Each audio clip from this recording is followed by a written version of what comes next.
সমস্যা কি আপনার? হাসছেন কেন?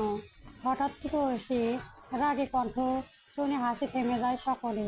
মেয়েরও কিছু বুঝে উঠতে পারে না, তাই ভ্রু কুঁচকে শ্রেয়সীর দিকে চোখ ছোট ছোট করে তাকাতেই শ্রেয়সী আবার বলে, হাসবেনই বা না কেন? রাস্তার মেয়ে দেখলে তো স্টিজিং করতে মন চায়, ক্যারেক্টারলেস। শ্রেয়সীর কথা শুনে ইরু অবাকের চমক তিরাম পৌঁছে যায়। এদিকে ফাহিম নিজেও হা হয়ে গেছে।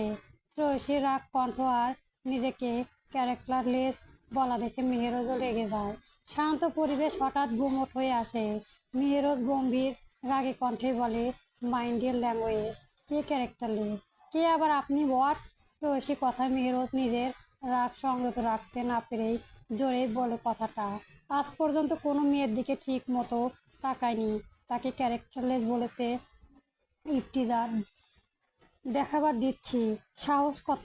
মেয়েরও হাত মুষ্টিবদ্ধ করে নেয়। এদিকে ফাহিম বুঝতে পারে সে যে মিশনে নেমেছিল তা সম্পূর্ণ ভিন্ন রাস্তায় প্রবেশ করেছে। এখন ঝামেলা আরো বাড়বে, তাই যা করার এখনই করতে হবে, ওদের থামাতে হবে। মেহেরোজের কথা পিঠে শ্রেয়সী আবারও কিছু বলতে যাবে, তার আগে ইউরো শ্রেয়সীর মুখ চেপে ধরে একটু রাগে কণ্ঠে বলে, শ্রেয়সী, সিং পেট করা ঠিক হচ্ছে না। মানুষজন দেখছে আর তোকে ড্রেনে পড়া থেকে বাঁচালো। ইরু কথায় শ্রেয়সী রেগে যায়। নিজের মুখ থেকে ইরুর হাত ছাড়ানোর চেষ্টা করতে করতে অস্পষ্ট কণ্ঠে বলে, আমাকে স্যার ইরু, রাগাস না স্যার। তবে ইরু ছাড়ে না, আজ আর কোচিং এ যাওয়া হবে না। রাস্তার লোক জানা না দেখেছে কি একটা খারাপ অবস্থা। এদিকে ফাহিমের এক দৃষ্টিতে শ্রেয়সীর দিকে রাগীভাবে তাকিয়ে থাকায় মেহেরোজের কানের কাছে গিয়ে বলে, এখন এখানে সিন ক্রিয়েট করিস না দোস্ত, এটা পাবলিক প্লেস। আর ভুলে যাস না শ্রেয়সী এখনো কিছুই হয়তো জানে না, তাই রেগে গেছে, সেই ভুলের জন্য শান্ত হওয়া। ফাহিমের কথায় মেহেরজ ফুঁস করে কয়েকটা শ্বাস ছেড়ে গাড়ির দিকে এগিয়ে যায়। ভীষণ রাগ হচ্ছে তার। তার চরিত্র নিয়ে কথা বলার কে সে? পর মুহূর্তে মনে পড়ে ওটাই ওরই বউ। মেহেরজ গাড়ির সিটে বসে ফুসফুস করে শ্বাস নিতে থাকে। বোতল থেকে ঢক ঢক করে পানি খেয়ে শান্ত হয়। এদিকে ফাহিমের ইশারায় ইরু শ্রেয়সীকে নিয়ে আবার বাড়ির রাস্তায় হাঁটা শুরু করে। আজ মূলত আগে থেকে ইরু ফাহিমের কথা মতো প্ল্যানিং করে শ্রেয়সী আর মেহেরজের দেখা করিয়েছিল। তারা চেয়েছিল আজকে ওদের মাঝে থাকা ভুল বোঝাবুঝিটা ইতি টানবে। তবে শ্রেয়সীর একটা কথাতে সব উল্টাপাল্টা হয়ে গেছে। ফাহিম ইরুকে চলে যেতে বলে নিজেও গাড়িতে এসে বসে। তারপর গাড়ি স্টার্ট দেয়। পাশে তাকিয়ে দেখে মেহেরও চোখ বুজে জোরে শ্বাস ফেলেছে। ফাহিমের গাড়ি চলে যেতে ইরু শ্রেয়সীর মুখ ছেড়ে দেয়। সাথে সাথে শ্রেয়সীর ইরুকে ধাক্কা দিয়ে বলে, সমস্যা কি তোর? ওই চরিত্রহীনকে আমি চরিত্রহীন? ইফতিজার বলবো তো তোর কি? শ্রেয়সী চুপ করার আগেই আমার কথা শোন। কি শুনবো তোর কথা? যে কিনা খালাতো বোনের সাথে রুম শেয়ার অবধি করেছে বিয়ের আগে। এমনকি ওই মেয়ের জন্য আমার মুখ না দেখে আমাকে ওই বাড়িতে রেখে চলে গিয়েছিল। এমনকি ডিভোর্স পর্যন্ত দিয়েছে আমাকে। কলঙ্ক বুঝিস? ওই কলঙ্ক আমার সুন্দর জীবনটাকে নষ্ট করে দিয়েছে ওই লোক। তাহলে তার চরিত্র কিভাবে ভালো হয়? চরিত্রহীন কাপুরুষ একটা। তুই ভুল ভাবছিস। তুই যে কলঙ্ক মেখেছিস, এ তো মেহেরজ ভাইয়ার কোনো দোষ নেই। আগে সব কথা শোন আমার। ইরু কথায় শ্রেয়সী এবার ইরুকে ধাক্কা দিয়ে নিজের হাত থেকে ইরুর হাত ছাড়িয়ে রাগে কণ্ঠে বলে, কি শুনবো তোর কথা? কলঙ্ক মেখেছিস কখনো? তখন বুঝবি কেমন লাগে। ওই চরিত্রহীন কাপুরুষের বন্ধুর প্রেমে অন্ধ হয়ে গেছিস, তাই তো আমাকে ঠিক ভুল শেখাতে এসেছিস। এখন ওই চরিত্রহীনটাকে তোর ভাইয়ে হয়ে গিয়েছিস। ছি শ্রেয়সী, খবরদার আর ডাকবি না আমায়। আজ থেকে তোর সাথে আমার কোনো সম্পর্ক নেই। যা ছিল সব সম্পর্ক এখানে শেষ। আমার থেকে তোর কাছেও ওরা বেশি আপন হয়ে গেল, তো ওদের নিয়ে থাকিস। কথাটা বলে শ্রেয়সী এবার হাঁটা ধরলো। ইরো পিছন থেকে ডেকে বলে, শ্রেয়সী, একটাবার আমার কথা শোন। তোর কথা আর শোনার প্রয়োজন নেই, তোকে আর দেখতেও চাই না আমি। শ্রেয়সীর হাঁটার গতি বাড়তে দেয়। কি থেকে কি হয়ে গেল? রাস্তার পাশে ফুটপাতনে কিং কংক্রিটের উচ্চ রাস্তায় বসে পড়ল ইরু, চোখ শ্রেয়সীর দিকে। যদি একটাবার ফিরে তাকায় না, শ্রেয়সী আর তাকায়নি। রিক্সা ডেকে তাতে করে চলে গিয়েছিল। সমস্ত আকাশ কালো মেঘ ছেয়ে গেছে। কিছুক্ষণের মাঝে টিপ টিপ বৃষ্টি পড়া শুরু হলো। তবে ইরু হেলদোল নেই। শুধু জানে শ্রেয়সী প্রচন্ড রাগে। রাগ হওয়াটাই স্বাভাবিক, তবে তার কথাটা শোনা উচিত ছিল তার। একবার তো বলতে দিত তাকে। ভুল বুঝলো কেন? ইরু বারবার কানে ভাসছে শ্রেয়সীর বলা কথাটা। কলঙ্ক মেখেছিস কখনো? চরিত্রহীন বন্ধুর প্রেমে পড়ে অন্ধ হয়ে গেছিস। ইরু বুকের ভেতর মোচড় দিয়ে ওঠে। তাতে এত বছরের শ্রেয়সী চিনতে পারেনি। আজ ইরু বুঝতে পারছে বন্ধুত্ব বিচ্ছেদে কেমন কষ্ট। শ্রেয়সী কিভাবে বলবে আমাদের সম্পর্ক এখানে শেষ? ও কি একটুও কষ্ট লাগলো না? ইরু গাল বেয়ে গড়িয়ে পড়ে এক ফোঁটা নোনা জল। আজ ইরুর মন খারাপের হয়তো আকাশেও মন খারাপ হয়েছে, তাই ঝুমঝুমিয়ে বৃষ্টি নামলো মুহূর্তে। ভিজে চাপ হয়ে গেল ইরু, তবে এক চুলও নড়ল না সেখান থেকে।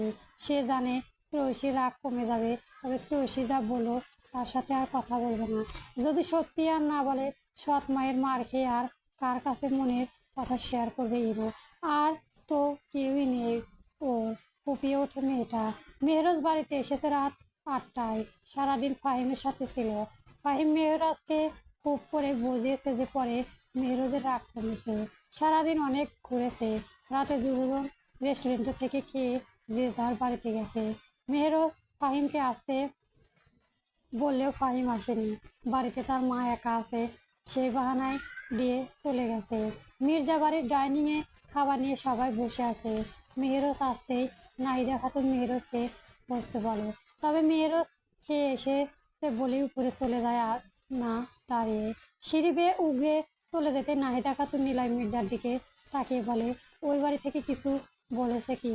নিলয় মির্জা সর্বে মাত্র বলে গালে ভাত তুলেছে, ততক্ষণ মেহরোজকে সাথে নিয়ে খেতে বসবে বলে অপেক্ষা করছিল, কিন্তু মেহরোজ তো খেয়ে এসেছে। নাহিদা খাতুনের কথা শুনে নিলয় মির্জা মুখ তুলে তাকায়, তারপর বলে, এখন 8টা বাজে, দেখি কখন কল দেয়। হ্যাঁ অথবা না, যে কোনো একটা উত্তর তো দেবে, কল করে দেখি। নিলয় মির্জার কথায় হাসান সাহেব বলেন, আমার মন বলছে ওরা রাজি হবে, কারণ আগের বার মেহরোজ মেয়ে দেখতে যায়নি, কিন্তু এইবার মেয়েরা স্বয়ং আছে আর কি।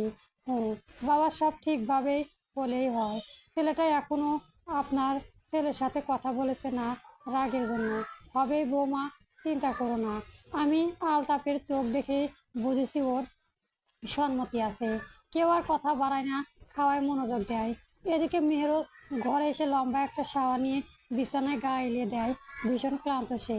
টেবিল ল্যাম্প সারায় জ্বালিয়ে বেড সাইড টেবিলে ড্রায়ার থেকে একটা বক্স বের করে তারপর সেই বক্স থেকে সেই দিকে শ্রেয়সী হারিয়ে যাওয়ার নুপুরটা হাতে মুঠো নিয়ে মেহেরোজ বিড়বিড় করে বলে, আর কিছুদিন টুইঙ্কেল ক্যাট, তারপর এই আমার সাথে তোমার সারা জীবন থাকা লাগবে।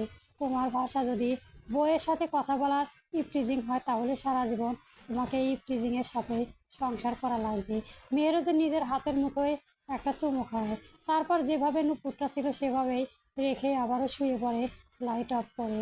বৃষ্টি হাওয়াতে বেশ ঠান্ডা ঠান্ডা, তার কম্বল টেনে গায়ে দিয়েই ঘুমিয়ে তলিয়ে যায় মেহেরোজ।